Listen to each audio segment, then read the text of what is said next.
உண்மையின் பரிசு. ஒரு சிறுவன் பழைய சைக்கிளில் வேகமாக செல்கிறான்.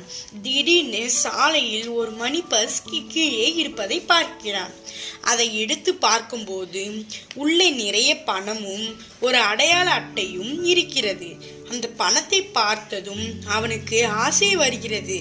ஆனால் உடனே மனதை மாற்றிக்கொண்டு அந்த அட்டையில் இருக்கும் முகவரிக்கு செல்கிறான். அங்கு ஒரு சிறிய முதியவர் கவலையோடு தன் பையை தேடிக்கொண்டிருக்கிறார்.